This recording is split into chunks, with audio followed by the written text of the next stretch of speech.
Hey, how's it going? Today's Wednesday. We're taking a look at opportunities and different support available. I thought it's my worth taking a look at perhaps a slightly different opportunity up there, where not necessarily there going to be any financial involvement up there, right? So they're not necessarily people would be interested in paying anything. But it's might be worth but it depends, right? It might be worth of your time, and particularly if you are yourself, you would consider yourself a professional, would perhaps over a decade. But again, it depends of expertise within your field, right? Since some of those fields, as large language models or similar fields, are very new fields, so that not necessarily anyone would have that many years of working within that field. I thought it might be worth taking a look at some of those defense contracts and perhaps how you can begin operating and or supporting different organizations there, where you later could potentially work in defense or sell your products or services down the line. But everyone needs to start somewhere. This opportunity is for Defence Innovation Accelerator for the North Atlantic. It's something that's called DIANA, and they're looking for mentors or experts. So we're looking sort of like consulting services, and if you yourself be interested in consulting some of those defense organizations, I guess that's where how I'm looking at it.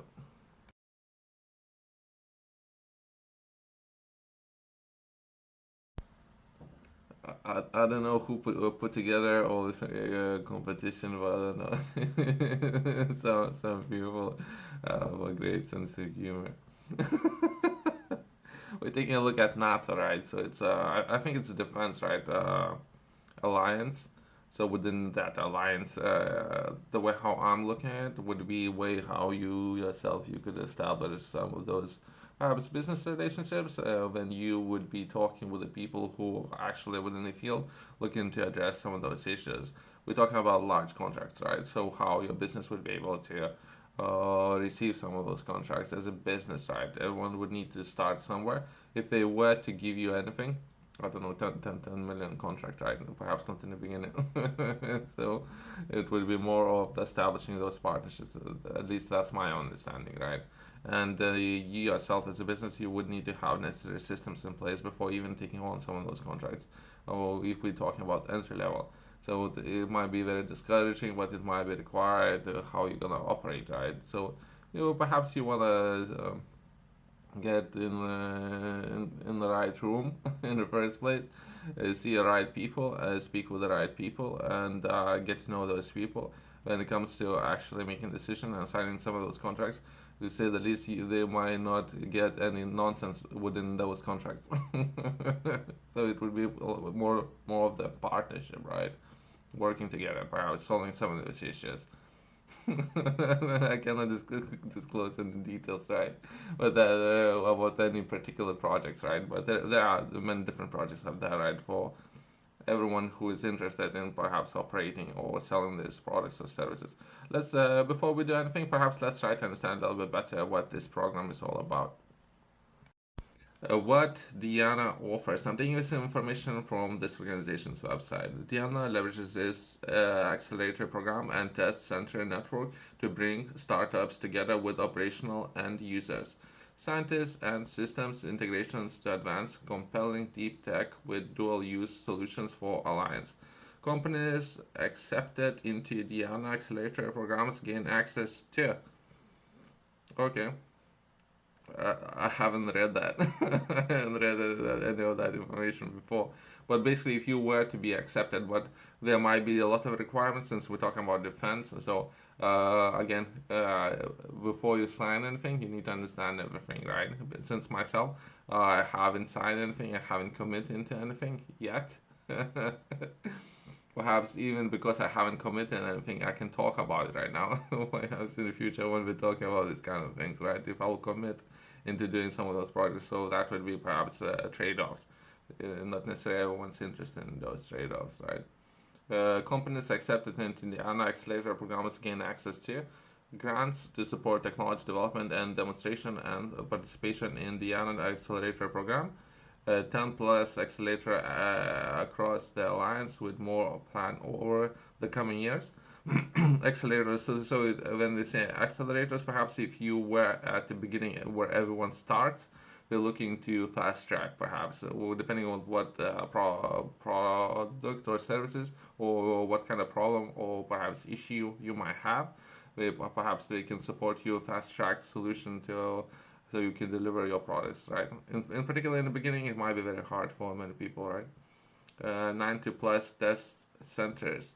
So look, different locations, but again, it depends on what. So, like some of those organizations out there, we have everything, right? We're talking about 90. So perhaps in UK we have about, well, I don't know, perhaps 10. So you might have the access to 90 in total. So a lot of centers, right, across places like Europe or perhaps US. So perhaps that would be another way how to do it, right? With more plan across the alliance where entrepreneurs can de-risk and demonstrate validate their proposed dual-use technological solutions. From there, mentoring from science engineers, industry partners, and end users, government procurement experts. So this is what they're looking to expand their network, right? Within this, what I'm discussing right now in this video, we're looking to expand this area. So if you yourself, you consider yourself would based on your expertise, if you would consider yourself scientist, engineer, industry partner, or perhaps end user, they might be interested in collaborating and working with you. But this is how it can potentially work. I'm not funded by anyone. Perhaps this organization could fund some of these videos, but currently I'm not funded by anyone of those people, right? An investor network associated with Alliant Capital community for trusted third-party funding. Well, they can even help you to secure funding, but usually the funding that they're talking about, it would come with another set of problems. But again, so depending what you're looking to solve, right? Opportunities to demonstrate technology in operational environments. Next one would be pathways to market within NATO enterprise and 31 aligned markets. So either way, if you would like to sell, I don't know, but if you would like to sell anything to, instead of working with perhaps one European country, perhaps you can work with all of the European countries at the same time. All of them at the same time. So perhaps that would be a lot of value there, but I don't know if it's good. I don't know if it's bad. I haven't done anything yet. If I will start doing it, most likely I won't be talking about it anymore. I think it's something that all of those alliances, there might be so many of those, right? Perhaps new ones popping up. So what I'm saying is, if you will commit working with one, you don't want to close doors to working with all of them. Why not? Because if you work with all of them, perhaps you can get better prices for your products and services, right? So if you would develop an interesting technology, and some of those alliances, I don't know yet, right? But perhaps they won't adequately looking to pay to you. You might as well have those alliances bidding process, right? Where they would bid for your products and services. Well, that sounds a lot better, isn't it? If you're operating as a business.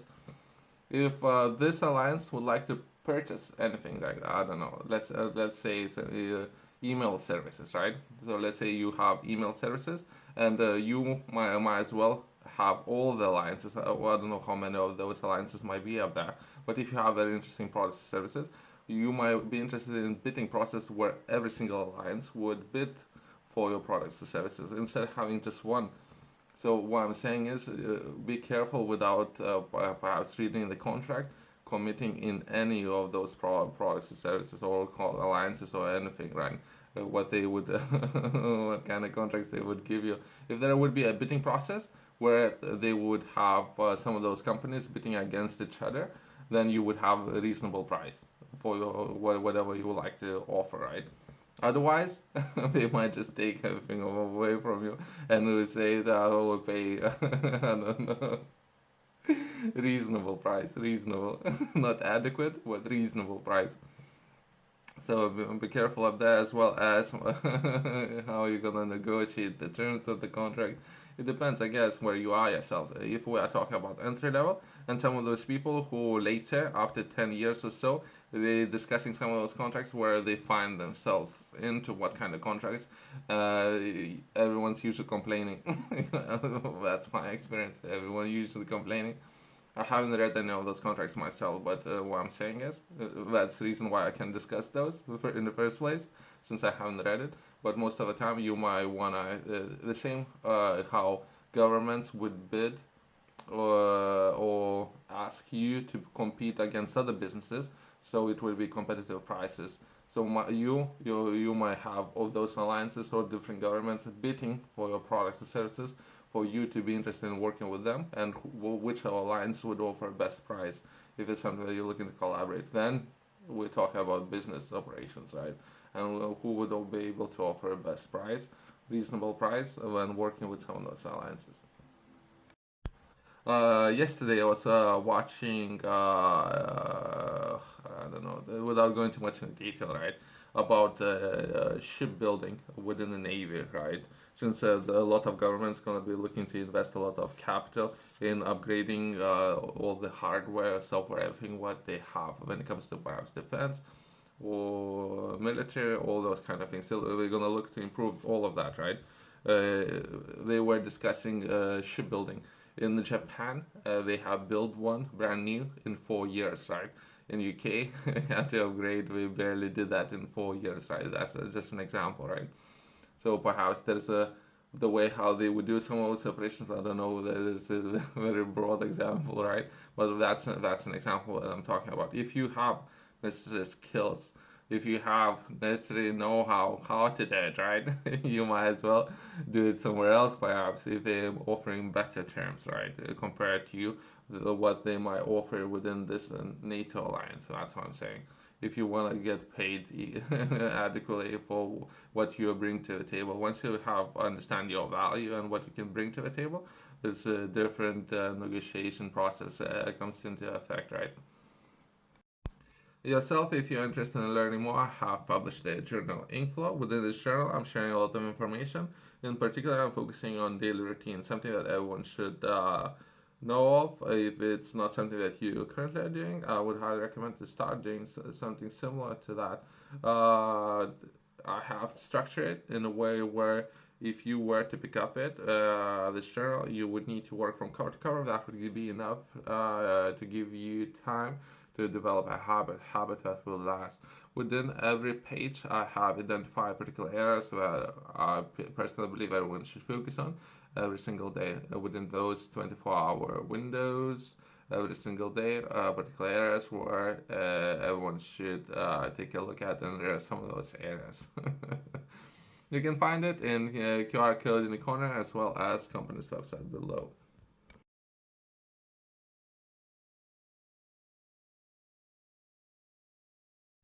Emerging disruptive technologies. Let's touch on those and finalize this video. Emerging and disruptive technologies are changing the way the alliance operates in times of peace, crisis, and conflict. To sharpen NATO's technological edge, allied nations are working together with the private sector to adopt integrated new technologies and shape standards. Among other technology areas, Diana will focus on big data, artificial intelligence, autonomy, quantum, biotechnologies, and human enhancement, energy and propulsion, novel materials and advanced manufacturing, and space, specifically where there are dual use, civilians and defense, deep tech in nature, and there can be used to solve challenging defense and security problems. So there's a lot of challenges there, and some of those alliances looking to shopping for a deal. People who are interested in working together, right? And perhaps consider all the options on the table.